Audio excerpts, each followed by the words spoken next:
notice the musicians over there on applauding? They just receive applause. Thank you so much. Thank you for joining us today. Clued in. I'm Dan Reynolds, and with me here is Sandy Garland. Today yes. we need to probably specify Sandy Richardson Garland because Yes, I have yet another family member on you today. Do. Are you taking over? I'm taking over slowly. My family is just integrating itself. It'll be the Sandy Richardson family show. Well, if they could work, I'd sure have. They're both retired. Both retired. Both retired. Mom and Daddy both. Mm-hmm. No, Daddy works on the farm. Mom. Okay. She works down at the church. You were telling me that your father practiced when you were younger? Yes. Almost daily? No, 2 or 3 times 3 or 4 nights a week they'd practice. And it was right under your bedroom? Down in the basement. Yeah? I could hear them all the time. the Did he time. lullaby you to sleep at night? I don't know. Or did it keep you up a little bit? I don't know. Sometimes there'd be a bunch of them down there. Yeah. In a big circle and jamming and all that. Would they actually be playing music, or would they turn on a tape recorder and then play poker? Probably. Yeah. I don't know, Dad.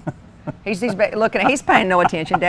My daddy is here today. He's kind of a laid-back guy, isn't he? He's a very laid-back guy. I didn't take after Daddy personality-wise. Everybody knows. He drove you crazy. You drove him. I drove him crazy. No, Daddy's pretty laid. I think he took it all in stride.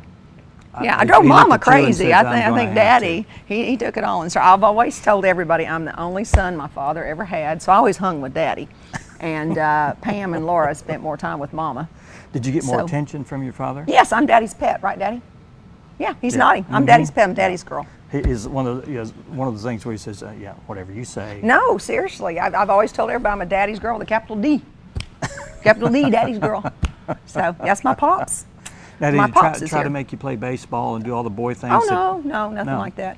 So he was happy that you were just a girl, right? Well, we could tell stories about the time I nearly burned the shed down, and then there was. You burned the shed down? Well, almost? I pretended it was like a mountain, and so I put some dirt on top of Daddy's shed. I don't know if you remember this, Daddy.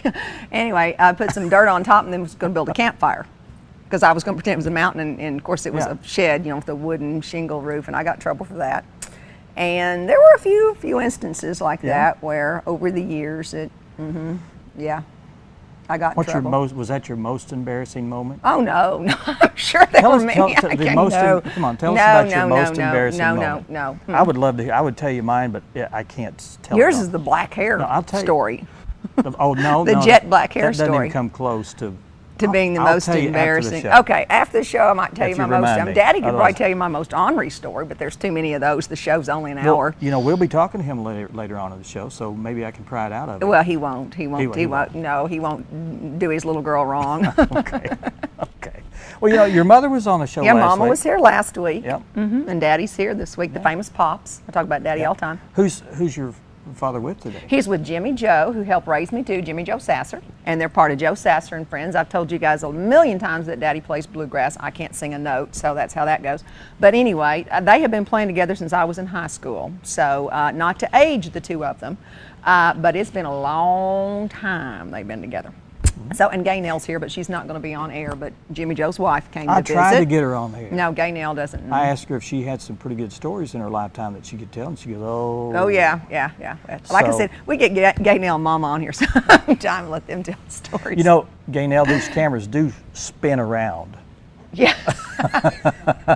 We won't do that to you. Yeah, but they're here with Ron Shire. We got to get Ron in here because Ron, that's the music on the square in Yellville, which has been going on. It says family fun since 2001. I think Ron said he got it going. Yeah, he did, long time ago. So well over a decade, they've been doing music on the square. It's like is it Friday night or Saturday night? Saturday night.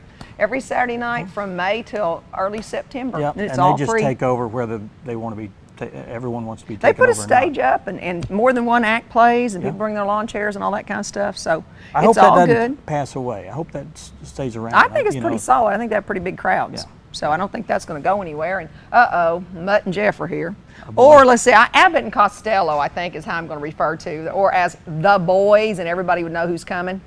So the boys, Enoch and Jeff. We can tell those who that is. Yeah, Enoch and Jeff.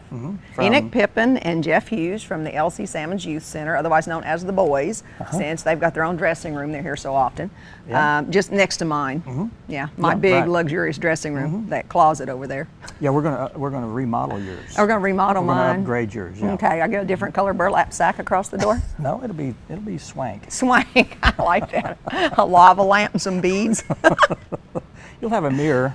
Be about that big. Yeah, that'd be size, good. yeah. And let's see. Also, we have R. Scott, and I'm going to practice Nyila Flanagan. Yeah, that's right. And there's an art odyssey here in Mountain Home to introduce some local artists, and that's going to be going on. So we're going to be visiting with them and Eric Toddy and Phil Thompson. The Arkansas Awards, they're both very heavily involved in volunteer activities in town, and you'll recognize them both from other things they've been in, such as hospice and the alternative school. Both of them have had their finger in every pie in Mountain Home, so they finally had some recognition. Right. Happy with that. Yes. And that was I was talking to Phil earlier, and he said it was unexpected. Yeah, it's like, wow. Well, when you work hard, people do notice. Yeah. You know, people do. It's better to get an award when you don't know that you're trying to get an award. That is true. If you're working hard for, well, you know, it's what you work hard for it. It's nice to know, but it's those ones that just come out of the blue. You know, the people that work behind the scenes, that kind of stuff, that's nice. As I've rambled, I haven't left out anyone. You have not left out anybody. Now, it may not have been in order. Yeah. Oh, and the boys are going to talk about slow pitch softball. Yeah. All right. It doesn't matter the order. It doesn't. No, it doesn't. No, we surprise people, Dan. Well, when I was in school, they always made you read from left to right and top to bottom. But we don't do that here. No, we don't. We do our own thing. We think outside the box, Dan. Yeah, box. We think outside the box, but we could tell them that Eric and Phil are going to be up first. They are. Or we could just let people watch and never know who's going to show up. Kind of like a roulette wheel kind of thing. We could give them 3 minutes of nothing and just sit here. Better than 3 minutes of me and you, huh? I don't think you. Yeah, right. I don't think you could last 3 minutes without saying anything. Probably not. I had a teacher one time, Mr. Higgins, in 5th grade, who dared me to sit on my hands and try and talk. Oh, because you talk with your hands. I talk with my hands. I think I did it. I think you do. I think everyone does, really. Well, no, maybe not. I watch these shows back from time to time, and my hands are going all over the place, and I go, why are you doing that? Well, they say the most difficult thing to do is stand and talk. Sitting and talking is easier. Because when you stand, you don't really know. Yeah, so that's what they say about actors, that they love it if you let them sit down. They don't want to stand. They don't know what to do with their hands. Well, there's too much. You know, you got to control everything. Yeah. So anyway, anyway, I don't know. Not that I've been to acting school, obviously, but I've heard that on television. Yeah. Well, as a seasoned actor. Oh, and a seasoned award-winning actor. I'll never hear the end of this one, folks. Let me tell you. You always bring it. I never bring it. You brought it up that time. I was just making a joke. Okay. He is an award-winning actor, by the way. We're going to take a break, and when we come back, we've got a lot of music to we do. Daddy's going to sing today. Talk about that, but not yet. That's later on in the show. But first, we're going to talk with Eric Toddy and Phil Thompson about an award. Very good. Stay with us.